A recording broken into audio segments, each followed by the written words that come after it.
All right. Hey, Mike. Hey, Ethan. Yeah. Yo, what up? What Low up? till they smoke me, Orthodox, till my casket drop. GK on the way. Low till they smoke me, Orthodox, Trying to do till like my a casket drop. little Tupac kind of thing. Gilbert Kip ain't got time for fools. early rap George scene. Bernard Shaw, so my Yeah. 9 rules. Time to bust her hex. Block a play. Hating on biz, Nietzsche for the games he play. So modernist, pull quick, better be quicker than the next mother superior. Them nuns make you inferior. Cause I'm Chester trying to get in, wasted on sense, that's common. Bust out my automatic whip-tastic, snap back like elastic. When in the train station, people get impatient, I'm waving. Like when I'm eating bread and cheese, public Nice. displays of elation. I love to throw my middle finger to the experts. I expect the neglect, they protect their own against threats. I'm smoking tiny cigars till I pass out, yeah. Fellas getting Chesterton, rolling through Battersea. Let them bastards see my pimped out handsome. Ooh, you Cab got like the a rocket, Battersea ripping. reference God in knows there. what I'm Nice. overflowing pockets. I send my wife a telegraph cause I ain't know where I ought to be. I got a tiny Yeah, knife in I my love it. cane. When dumb ass chicken mother clucker stepped I mean, to me, only I tell Chesterton the cab podcast man to to use pull that over. lyric. I'm so excited by my pocket knife, he think Maybe I the ain't only sober. one ever in the history I've of only the looked world. at it. Maybe. Low till they Hey, I smoke like the me, original. Orthodox, till my casket drop. GK all the way. Low till they smoke You're me, listening to another episode of Chesterton's Gateway with Ethan, Nicolle and Michael Grumbine and me, AI Chesterton, or as the homies often refer to me, the notorious GKC. The face from the snakes, enemies from There you phonies, go. friends from your homies. Around the corner, there's another socialist vegan fool. He don't know I got an orthodoxy till it gets pulled like a motherfucking Chester. Threat, craving truth like a taco full of meth. What's up We're with out of my bat Alistair line. Crowley? Talking about me like he got the clout. Please throw the Oh, Bible that's to me, awesome. mate. Reach some job 38. It packs a paradox, block and shoot straight. And with my cheese All block, right. check Oh, the man. clock on the right dick. Hey, if you like those songs, check out our Spotify, Chesterton's Gateway, the band, not the podcast. They're on there. Or iTunes. They're on the music services. I got to get all the Thanks for joining. references. Yeah, that one I went through. I found like a Tupac song, and I just kept changing lyrics up to be about Chesterton, that stuff. Nice. I never listened to Tupac, so I don't know if it sounds. But I know I he didn't said either. We're the "Loke wrong till they people. smoke me" was a Tupac. Loke is apparently a good thing. It's cool that you're Loke, but then if you get smoked, you can't be Loke anymore. And apparently, he did get smoked, so I guess he's not Loke. Yeah, well, Tupac did get smoked. That's He true. did. Question is, who did it? Who done it? All right, well, the finale of our first 3-parter, and the drift from the. Well, we'll just let Chesterton say what we're reading. The Drift from Domesticity, from my book The Thing Why I'm a Catholic, published in 1929. That's right, after I was reading the Fantastic Four comic books, I saw an Knew it. orange man made of rocks and decided to immediately become a Catholic. Too easy. I almost called that when we started part 2. I was like, Yeah. and your third one is going to be about the Fantastic Four, but I didn't because in case you had a different one, I didn't want to make it look bad. I appreciate that. As a comic book fan, I'm down with that last one. That's the real reason he became Catholic. That's the thing. Ben Grimm. Ben Grimm. Whoa. We both what's said you said Ben Grimm at the exact same time. Yeah. I'm an old school comic book guy, so I thought Fantastic Four was kind of lame, but maybe that's because I'm too young. I gotta say, you may think that, but the Fantastic Four is the original comic book family. So Chesterton would be all about him on this podcast, The Drift from They're Domesticity. related? They're all married? So They're a team. Mr. Fantastic and Invisible Woman are Oh, they're married. That's right. Johnny Storm is Invisible Woman's brother, and Okay. Ben Grimm is not related to them. He's the best friend of Reed Richards, the Mr. He's the weird Fantastic. buddy. So No kids? and they have kids later on in the books. They have a couple kids, but yeah, they were like that was their thing. Was they were the super team that was a family as well. All right. Sure. You still think they're lame? That thing's cool, Right, I guess. you're entitled to your opinion. It's a free country. All right, so he's been talking about, well, you would know if you've been listening. Why would you listen to this episode without do we at least figure refresher from last week for people who would just, because he led into the last thing he said is the change is actually offered as favorable to liberty. That's people not being in the home but going off to hotels, clubs, colleges, and communal settlements and the rest. Right. So what he's talking about now is, look, people think that you can replace the institution of the family with these other kinds of communal institutions. And he doesn't say the military, that's probably one of them that would be in there, but these hotel society, club society, college communities, all these utopian communities, whatever. They can a team of superheroes. Communist society was held up as a replacement for the family, where the government raised the kids. Okay, well, let's keep going there then. Picking it back up, take it home. To anybody who can think, of course, it is exactly the opposite. The domestic division of human society is not perfect, being human. It does not achieve complete liberty, a thing somewhat difficult to do or even to define. But it is a mere matter of arithmetic that it puts a larger number of people in supreme control of something and able to shape it to their personal liking than do the vast organizations that rule society outside, whether those systems are legal or commercial or even merely social. Even if we were only considering the parents, it is plain that there are more parents than there are policemen or politicians or heads of big businesses or proprietors of hotels. As I shall suggest in a moment, the argument actually applies indirectly to the children as well as directly to the parents. I put a break there just because it's kind of a long paragraph. Okay. Yep. So we have the idea that leaving the home gives you more liberty, and he says actually, if you just look at the numbers, no matter how vast your organization is, no matter you take the largest government in the history of the world, it's still not going to be as large as all the little kingdoms that he talked about in the previous two paragraphs, and the people that are running the little kingdoms, all of them put together. So in other words, you have fewer people trying to bring about this great good of society if you go with these vast organizations. If you're going to let your fraternity or sorority heads do it, or your college community heads, or your hotel communities, or trade organizations, or governments especially, or policemen, or you just don't have the people that you would have, to say nothing. Now, he's not even talking anymore about the fraternal love that families have for each other, which he's talked about in previous paragraphs. Now he's just saying, look, by the numbers, if you're a fan of big groups of people trying to work their best on society, you should be a fan of the family, because that's the biggest group of people you can get, is the group of all the parents of the and the other people. I'll tell you this, like with a large family, the older children become like the right and left hand of the parents in helping them form society. So it isn't even just the parents; it's the parents and their children who are like little mothers and fathers in our absence, or helping us out, and they learn themselves how to be parents as well, doing that during that process. So he's just saying, by the numbers, if you like big organizations, you should like the fact that the families run things. So he's gonna go on and hammer that point home about different types of organizations, and how if you outsource what the family does to those organizations, you end up with less liberty, not more liberty. That's what they secretly want. Oh, I think I broke this up into 3 actually, because it's a really big one. All right, there we go. But the main point is that the world outside the home is now under a rigid discipline and routine, and it is only inside the home that there is really a place for individuality and liberty. Anyone stepping out of the front door is obliged to step into a procession, all going the same way, and to a great extent even obliged to wear the same uniform.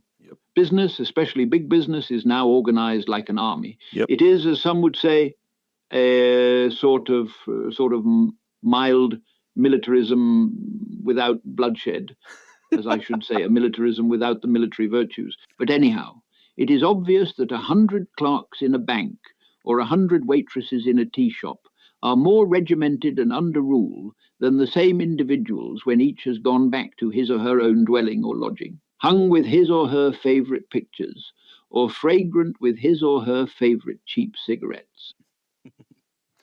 Yeah. Well, that was quite the I like that. I kept it in because I liked how it his sounded like he was really personality. Yeah, he's adding a little looking for the personality. word. Well, that was it. Trying to get back because he really sounds like that in the original. He does that a lot. He really hangs in words and Oh, neat. Okay. he's, he really draws. Yeah, it's weird. Yeah. Doesn't work for constant reading, but yeah, I mean, it's clear that when Chesterton's giving speeches, as most people who give speeches, they don't read word for word. So, I mean, sometimes you get someone reading word from a teleprompter or politicians, or sometimes at a someone's giving a lecture or something. But most speeches are not like that, and so you have all those personal, idiosyncratic verbal tics, which is cool to see AI trying to do that. Yeah, so he's pointing out here that whether you're talking about big business, and I mean, I worked in big business, it's very true. Like, you have uniforms and you act certain ways and you say certain things, and there's codes of how you interact with people and what you do in meetings and how meetings are sweet. Like, HR is the enforcement arm of that kind of militarism, business militarism. And how, or you work for a bank, or you go and what's the office space, if you're going to work in this restaurant, you got to have 35 pieces of flair. So there's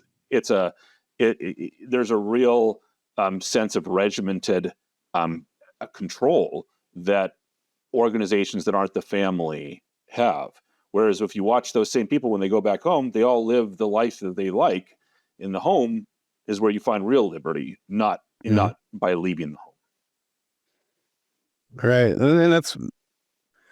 I mean, I was just about this today and I think this is one area where me and my wife are different. She grew up in a very, I think they probably to some extent treated their home like a office. We kept it so clean, so regimented, and she's used to that being how home is. It's hard to keep it that way, and with 4 kids and everything, and yep. I grew up very messy. And the thing is, like, when I walk around and see our house is a bit of a mess, I see all these toys, I see these art projects everywhere. It makes me happy to see the amount of, like, I've provided this space. I've managed to provide a space where this life is thriving. These kids are exploring. They're going on adventures with each other in their imaginations, creating. There's these scenes of Barbies that look like Ted Bundy came through and just murdered them all and ripped their heads off. Like, it's just, it's just the craziness of having kids. But anyway, so yeah, my kids were all doing this jumble of this game with Legos today, where they were kind of combining like Risk plus Legos plus like some apocalyptic tragedy with rules, where everything was getting, armies were fighting, and then the world was ending, and then there was this interpersonal dialogue, and like it created this vast mess in like a third of the house.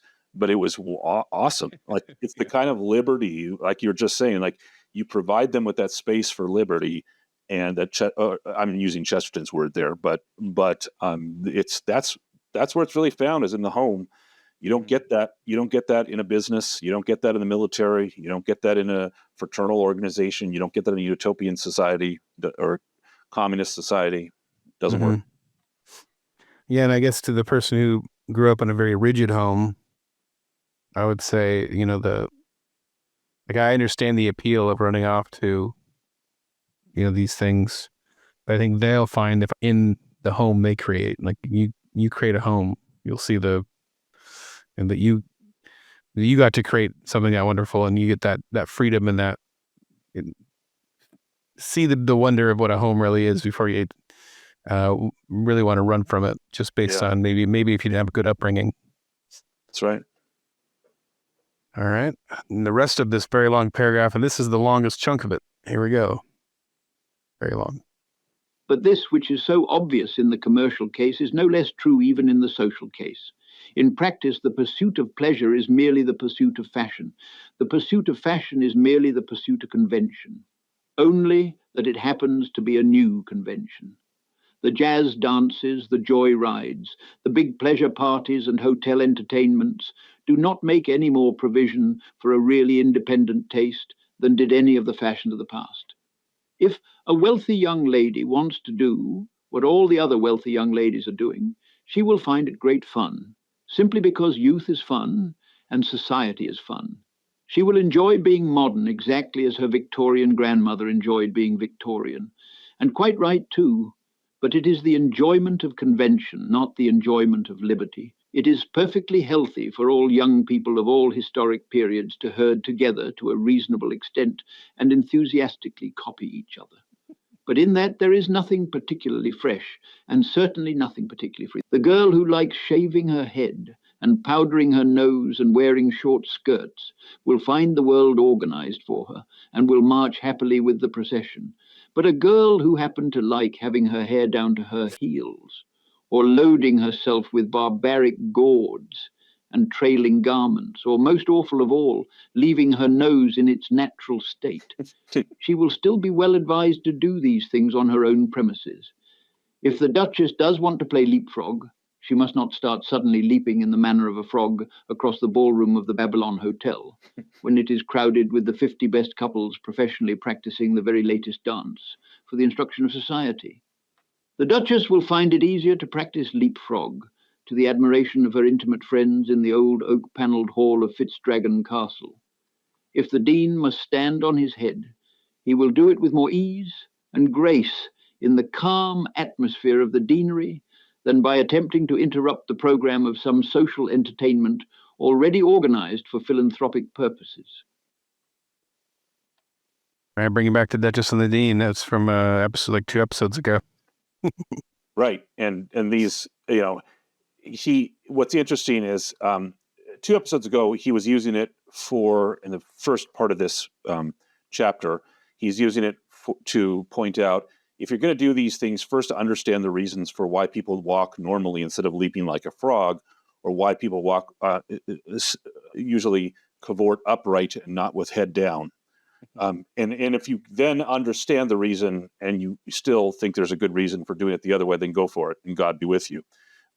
Here he's pointing out, and if you're going to do that, try doing it at home. That's the place to do it, because that's where liberty is best exercised and where you're not going to do things like get yourself thrown into a lunatic asylum because people find it contrary to the common sense of the Commonwealth, to use a phrase from an episode ago. And so you're and I really like his point about the youth, and it's really interesting, because I was actually having a conversation with my 17-year-old daughter earlier today about something similar that's going on. She was complaining about the way people dress, and she was wanting to, have a different style of dress than the people in her community, and which I'm fine with, within limits, of course, but I'm fine with. But there are, but the point was that what she was complaining about was exactly what Chesterton said here, which is that she says, people, they go out and they want to do something different, and they all end up doing the same thing. She says they just copy everybody on social media, keeping up with the Kardashians or whatever.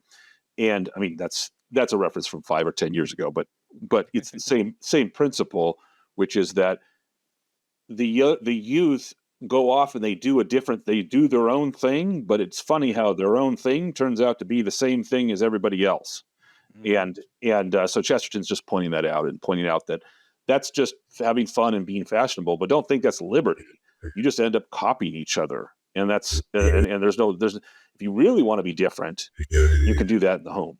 If you want your hair down to your knees or your ankles, or you want to leap like a frog, the place to do that is the home, not the other societies.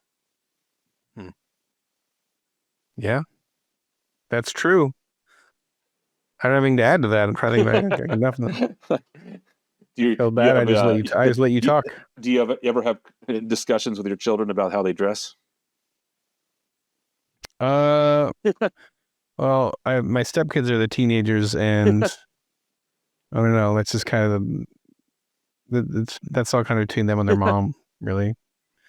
So I might cross those bridges with the younger kids, but I love I kind of like being a weird family. I mean, my family was weird growing up, and my son has his own style. And he really likes, I guess he did play on a soccer team, Okay.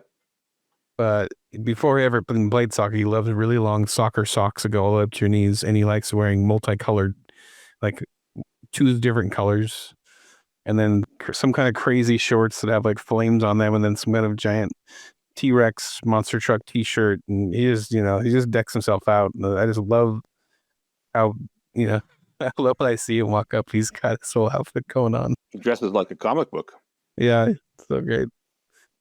So I like that. I think that's when my parents had made some mistakes. My dad leaving me, not a great choice, but Tends not to be. always encouraging us to kind of, or just letting us be whoever we turn out to be, letting us be a little weird. I always appreciated that about my upbringing, because I've seen friends who have that. Like I said, there's a tragic side to this idea of like the house being this great place where you can really kind of express yourself, and there's people who feel like they really can't express themselves at home Right. because of the really rigidity of that's when it's the parents creating that environment. Right. But once again, don't tear it all down just because there's some bad parents out there. Right. And also, like, Chesterton's not against standing on your head, leaping like a frog, even if you're a duchess. Right. That's the interesting thing about this. Mm-hmm. Okay, on we go. If there is this impersonal routine in commercial and even in social things, it goes without saying that it exists and always must exist in political and legal things. For instance, the punishments of the state must be sweeping generalizations. It is only the punishments of the home that can possibly be adapted to the individual case, because it is only there that the judge can know anything of the individual. If Tommy takes a silver thimble out of a work basket, his mother may act very differently according as she knows that he did it for fun, or for spite, or to sell to somebody, or to get somebody into trouble. But if Tomkins takes a silver thimble out of a shop, the law not only can, but must punish him according to the rule made for all shoplifters or stealers of silver. It is only the domestic discipline that can show any sympathy, or especially any humor. I do not say that the family always does do this, but I say that the state never ought to attempt it. So that even if we consider the parents alone as independent princes, and the children merely as subjects, the relative freedom of the family can and often does work to the advantage of those subjects. But so long as the children are children, they will always be the subjects of somebody. The question is whether they are to be distributed naturally under their natural princes, as the old phrase went, who normally feel for them what nobody else will feel, a natural affection. It seems to me clear that this normal distribution gives the largest amount of liberty to the largest number of people. Correct. Yep. It's the mercy, being able to deal with people according to knowing, because you know them and love them personally. It gives family the freedom for mercy and for, even as he says, humor. Like when I have consequences for my kids as their dad, if they do something wrong, my son, screaming at his brother about something, turns out sometimes he's doing it because he's, there's things going on with him. And sometimes he's doing it because he's just trying to be obnoxious. And my consequences can be varied and humorous, or they can be strict and just, they can be merciful. And I have that knowledge of his situation and that love for him, which allows me to do it, where you don't want a judge to do that. Like a judge in a courtroom, you want them to go according to the law. I'm not saying they shouldn't take into account circumstance, but their role isn't to know the person intimately and make the best decision for them. Their role is to uphold the common general rule. And we recognize that A, that's necessary, and B, we don't want that for most of humanity. Most of humanity should be governed by an authority which knows them and has the power to love them and be merciful. And so, yeah, I love Chesterton's point in that, arguing for mercy. Family court can be such a disaster. I mean, people are bringing these situations before some judge who's just ruling on these cases all day long based on, 15 minutes of talking or whatever. It's crazy. The other thing that I think of when I read this is how so many aspects of something like communism or socialism actually works in the home. Like communism works as, being a dictatorial parent. It works because you actually are a benevolent, loving dictator. Like you love your kids the way that a young, naive communist believes the government could love people and want to take care of them. Exactly right. And Which tells me that they really take for granted the love their parents have. Like they don't realize. That's an interesting one. Yeah. That you can't they just take for granted that no, what you have there is really special and you cannot replicate a government to do that. Yeah, that's a favorite line. My kids roll their eyes now because I use that. I say in my family, well, the family is the only place in the world that communism actually works, because you have that love, like you said. Also, I say because in communism, everyone's supposed to give according to their ability, and so to each according to his need, and from each according to their ability is the communist principle. So you give everyone what they need, no matter, it's not equal amounts, it's whatever, so the attention, love, and care goes most to the most helpless, and the money and the time, and less to the people that need less. And then for the people that have the greater ability, you demand more from them. That's parents most of all, of course, but even older kids have their more responsibility than younger kids. And it's the only institution where communism works. That principle works. Right. If you try to do that in a larger scale, people just stop caring about what they do, and you get bread lines. So yeah, and because nobody does the greatest amount they can possibly do with the means they have, unless they have the love of a parent. Yeah, and for especially not for society. Like if you work super hard every day, you work twice as hard as the guy next to you, and you get nothing different for it, and all your labor just goes to feed somebody you don't even see or know. Right. There's no reason a lot of people don't even do that for themselves. Like some people do. But the idea that we're all going to do it for each other is just that crazy. All right. Continuing. My complaint of the anti-domestic drift is that it is unintelligent. People do not know what they are doing because they do not know what they are undoing. There are a multitude of modern manifestations, from the largest to the smallest, ranging from a divorce to a picnic party, which is a separate escape or evasion, and especially an evasion of the point at issue. People ought to decide in a philosophical fashion whether they desire the traditional social order or not, or if there is any particular alternative to be desired.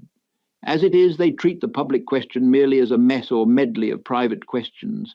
Even in being anti-domestic, they are much too domestic in their test of domesticity. Each family considers only its own case, and the result is merely narrow and negative. Each case is an exception to a rule that does not exist. The family, especially in the modern state, stands in need of considerable correction and reconstruction. Most things do in the modern state, but the family mansion should be preserved or destroyed or rebuilt. It should not be allowed to fall to pieces brick by brick, because nobody has any historic sense of the object of bricklaying. For instance, the architects of the Restoration should rebuild the house with wide and easily opened doors, for the practice of the ancient virtue of hospitality. In other words, private property should be distributed with sufficiently decent equality to allow of a margin for festive intercourse. But the hospitality of a house will always be different from the hospitality of a hotel, and it will be different in being more individual, more independent, more interesting than the hospitality of a hotel. It is perfectly right that the young Browns and the young Robinsons should meet and mix and dance and make asses of themselves according to the design of their creator. But there will always be some difference between the Browns entertaining the Robinsons and the Robinsons entertaining the Browns. And it will be a difference to the advantage of variety, of personality, of the potentialities of the mind of man, or in other words, of life, liberty, and the pursuit of happiness. That is the end of the chapter. There it is. Chesterton finishing as an American. Yep. Life, liberty, the pursuit of happiness, which is a phrase that is peculiar. America. It is America. I mean, it's from our Declaration of Independence. So, that's right. And I know, yes, internet. I'm well aware that it came from John Locke, but he didn't say of the pursuit of happiness. He said life, liberty, and estate or property. And so Jefferson liked the pursuit of happiness, so he put that in. But I love this because like that's so true about like the last part especially. It's perfectly right that the young Browns and the young Robinses should meet and mix and dance and make asses of themselves according to the design of their creator. Such a Chesterton. Yeah, very awesome. And then he points out that when one family Robinsons entertain the Browns, it's going to look slightly different than the Browns entertaining the Robinses because they have their own kingdoms and they entertain differently. And there's this natural variety, which is good and healthy, this natural liberty, which is something we should not, to speak to the earlier part of that paragraph, we should not let be dismantled, especially unintelligently and without thinking. And, it was a quick pass, but he took this shot at divorce in that regard too, because it's one of those things that especially no-fault divorce is one of those institutions that has contributed more to the breakup of the modern family than any other, I think, or at least one of the most. Now, I don't know what he's got against picnic parties. I don't even know what he means by that. Is that a thing? Time? I imagine like some communal park where everyone just shows up with picnic baskets and then you all eat from everyone's basket or something, like some sort of communist thing. Because he brings it up as something that like takes down the family somehow. I don't know. Really, the picnic parties, huh? Yeah, I have no idea what he means that. So, gotta look that up. No help on that one. But divorce, he understand. He says private property should be distributed with sufficiently decent equality. Is he being a distributist there? Yes, this is Chesterton hinting at his distributism. That's his views. Political views, which he thinks the role of government is to actually create a society where families are strong and that you need property for that. And so governments should actually distribute public lands or lands to families. He says he thinks the best society would be one that gave every family enough space to basically have their own, he says it here. He says, architects of the Restoration should rebuild the house with wide and easily open doors for the practice of the ancient virtue of hospitality. So you should have enough, everyone should have enough room to be hospitable and have their family, he was a big fan of that idea, which has fallen out of favor. Or he didn't like apartments. Yeah. No, didn't like them. Nope. Condos would not be his thing. Yeah. Yeah, it'd be interesting to get into that. I've never actually read any of his books on distributism. Only, I think. Yeah, we should dig in. I've read a couple essays. I don't think he kind of gets into it a bit, and like what is wrong with the world is kind of like him getting there. Yes, he does it a little bit there. There's another essay. I can't remember the name of it now, but it's about distributism, and he gets into it, especially in his books after 1920. See, he actually seemed to warm to the idea. I was looking at a little history of his a biography, and he seemed to warm to the idea more and more after his trip to America, actually, in 1920 to 22. To distributism? That like he started to warm to that idea more and more and speak on it in the later parts of his life even more. So interesting. All right, well, we did it. You're from Domesticity. Now you can be the cool kid on the block who knows where the most famous Chesterton quote came from. Right. Until we'll do it next time, next episode. I don't have it written down. I usually have it written down, ready to go. I think it's going to be. Is it the Book of Job or is it? I think it is Book of Job. Let me make sure. Let's rock out to this, or just Bob, whatever you do to rap music. I don't know what you do to rap music. I don't know. I don't. It's over. The song's gonna repeat now. There we go. I think the song's longer. Book of Job is a long one. Yeah, Book of Job is another three-parter. So we are going to be doing the Book of Job. Gonna dig into the Bible and some Chesterton. Imagine that. What could be better? Besides Tupac, of course. Tupac, G-Pac. Here we go. Chesterton's Gateway is produced by Nicolle and Michael Grumbine. It is based on the book of the same name, which can be found on that capitalist monstrosity Amazon.com.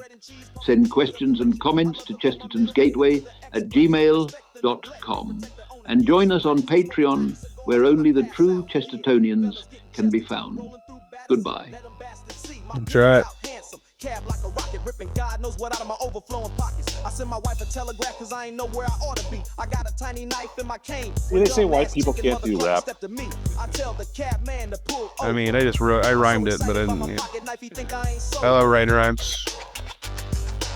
Yeah, you did a good job. It's like, yeah, I'm gonna have to listen to these over and over so I can get a because I know you put in a bunch of references that I'm missing. So. Yeah, a lot of that. There's a lot more.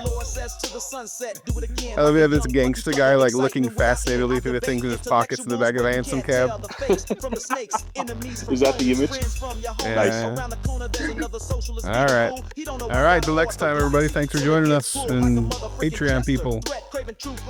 We'll see you on Patreon. Wow. Talking about me like he got the clout. Please throw the Bible to me, mate. Read some job 38. It packs a paradox, block a shoot straight. And with my cheese block, check the clock.